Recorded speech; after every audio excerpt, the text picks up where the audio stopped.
우연이 반복되면 필연입니다. 지금의 경제 생태계가 딱 그렇습니다. 2026년 2월 대한민국 정부가 비트코인 현물 ETF 도입을 공식 발표했습니다. 제도권이 드디어 빗장을 풀었습니다. 그런데 동시에 BIS와 IMF는 크립토 시스템 리스크를 최고 수위로 경고하고 있습니다. FSB는 2025년 말까지 각국의 규제 이행 상태를 점검하겠다고 선언했죠. BIS는 비트코인 ETF가 금융 안정성 리스크를 증폭시킬 수 있다며 ETF 롤오버로 인한 가격 변동성, 비전문 투자자 보호 취약, 시스템 리스크 전이 문제를 직접 지적했습니다. 문을 여는 척하면서 뒤로는 검문 검색을 강화하는 형국입니다. 이 까다로운 검문소를 통과할 수 있는 자격은 딱 하나. 신원이 확인된 거대 유동성입니다. 2026년 2월 파이 네트워크는 250만 명을 메인넷으로 이전시켰습니다. 5천만이라는 막연한 숫자가 아닙니다. 인구주택 총조사처럼 검증된 수백만 명의 디지털 시민이 실명 인증을 통과하고 있습니다. 70만 명이 추가로 KYC 신청 기회를 얻었고 임시 승인 상태였던 20만 건이 재처리 중입니다. 그중 12만 2천 건 이상이 현재 완전한 KYC 완료를 위해 진행되고 있죠. 25만 명은 이미 신청서를 재제출하여 실수를 수정했습니다. 제도권이 요구하는 추적 가능한 신원, 파이가 이미 갖추고 있었습니다. 생물학에는 수렴 진화라는 용어가 있습니다. 고래와 물고기는 조상이 다르지만 물속에서 살기 위해 똑같은 유선형 몸매를 갖게 됐죠. 환경이 같으면 진화의 결과도 수렴합니다. 지금 제도권 규제와 파이의 기술 설계가 정확히 이 수렴 진화를 겪고 있습니다. 서로 약속한 적 없는데 2026년이라는 같은 시점에 같은 목적지에 도착했습니다. 한쪽은 제도권의 규제 압박, 다른 한쪽은 시장 생존 압력이라는 서로 다른 환경에서 출발했지만 도착한 곳은 놀랍게도 같습니다. 왜 정부가 요구하는 조건을 파이가 이미 갖추고 있었을까요? 그 숨겨진 연결고리 세 가지를 지금부터 공개합니다. 약속이나 한 듯 제도권의 요구사항을 파이가 미리 갖추고 있었다. 한국 정부의 2026년 가상자산 로드맵 핵심은 자금 세탁 방지와 과세입니다. IMF와 FSB가 합동 발표한 규제 로드맵은 명확합니다. 정부는 2026년 1분기까지 디지털 자산 2단계법을 마무리하겠다고 밝혔습니다. 여기에는 스테이블 코인에 대한 100% 준비금 의무화 인허가 제도가 포함됩니다. 제도권 편입의 조건은 간단합니다. 신원 확인이 가능한가? 자금 추적이 가능한가? AML과 CFT 준수가 가능한가? 누가 누구에게 보냈는지 모르면 시장에서 퇴출됩니다. 글로벌 사례를 보십시오. EU에서는 2022년부터 2024년 사이 인가받은 CASP 수가 2.5배 증가했습니다. 하지만 동시에 AML과 CFT 시스템 미비, 고객 신원 확인 취약, 리스크 관리 부실 문제가 지속적으로 지적되고 있습니다. 규제는 강화되는데 그 요건을 충족하지 못하는 사업자는 도태됩니다. 비트코인은 익명성을 무기로 탄생했지만 지금은 그게 족쇄가 됐습니다. 채굴 과정에서 누가 채굴했는지 확인할 방법이 없기 때문이죠. 파이는 다릅니다. 태생부터 1인 1계정 원칙을 고수했습니다. 2026년 2월 수년간 비판받아온 KYC 병목 현상을 대규모 시스템 개선으로 해결했습니다. 250만 명이 메인넷으로 이전했고 70만 명이 신규 KYC 신청 기회를 얻었습니다. 임시 승인 상태였던 20만 건이 재처리되고 있고 그중 12만 2천 건 이상이 완전한 KYC 완료를 위해 진행 중입니다. 이건 단순한 인증이 아닙니다. 제도권 금융이 가장 골치 아파하는 신원 확인 비용을 이미 해결해둔 규제 친화적 인프라입니다. 한국 정부가 ETF 승인 조건으로 까다롭게 요구하는 그 AML과 CFT 요건을 파이는 네트워크 설계 단계부터 내장해왔습니다. 정부가 문을 여는 순간 파이는 이미 통과 준비를 끝낸 상태였던 겁니다.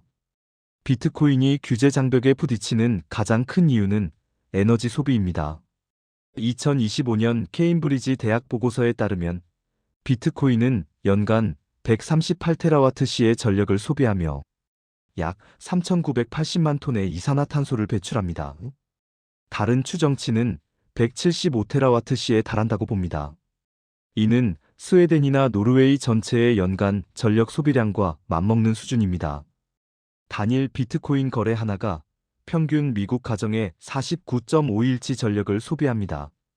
비트코인 하루 발행량은 약 450개, 이를 위해 매일 417GWh가 소비됩니다. 전 세계 전력 소비의 약 0.5%를 비트코인 채굴이 차지하고 있습니다. 작은 비율처럼 보이지만 이는 한 국가의 전체 에너지 소비와 맞먹는 규모입니다. 정책 당국자들은 이제 어떤 에너지를 사용하는가를 따집니다. 비트코인의 작업 증명 방식은 이 검문소를 통과하기 어렵습니다. 그래서 제도권 블록체인 프로젝트들은 합의 알고리즘을 선택합니다. 파이의 SCP는 채굴이 아닌 합의 방식입니다. 스마트폰 배터리로 돌아갈 만큼 가볍습니다. 에너지 효율 측면에서 비트코인 4와는 비교가 안 됩니다.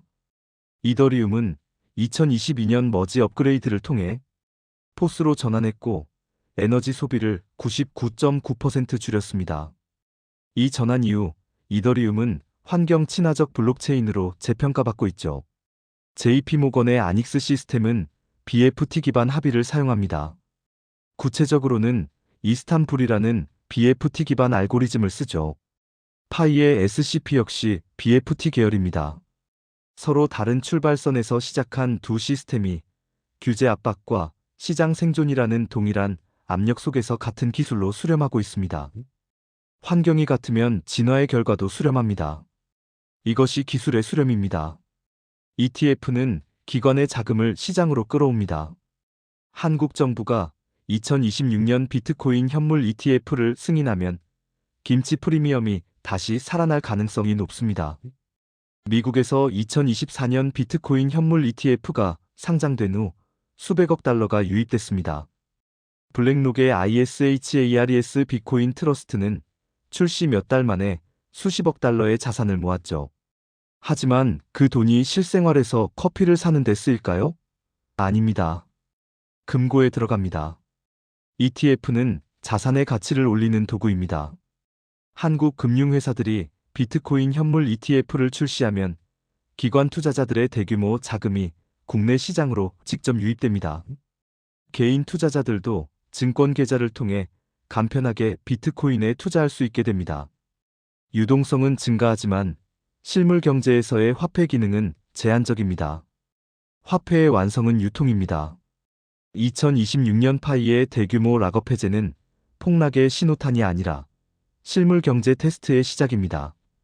앱토스와 솔라나의 사례를 보십시오. 초기 락업 해제 시점에 가격 변동성이 있었지만 생태계가 확장되면서 장기적으로 안정적 성장 궤도에 진입했습니다.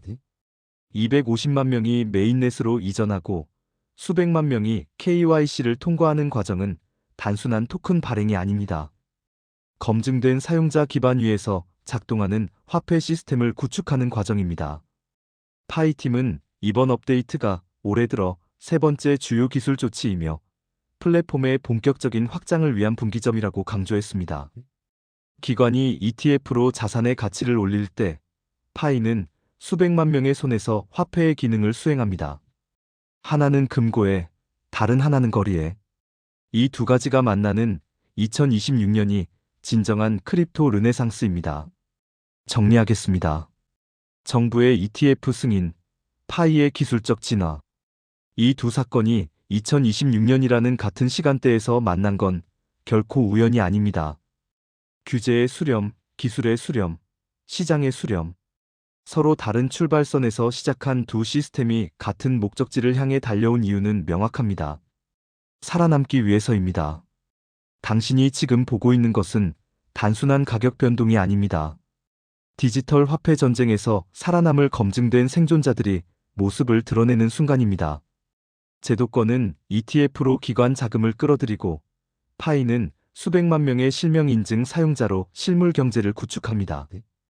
2026년 이 두 흐름이 교차하는 지점에서 새로운 디지털 금융 생태계가 탄생하고 있습니다. 앞으로도 쏟아지는 뉴스 속에서 거품은 걷어내고 본질만 꿰뚫어 드리겠습니다. 남들보다 반박자 빠른 시선으로 시장을 선점하고 싶다면 구독과 좋아요로 증명해 주십시오. 여러분의 현명한 투자가 결실을 맺는 그날까지 리치 서밋이 함께하겠습니다. 다음 영상에서 뵙겠습니다.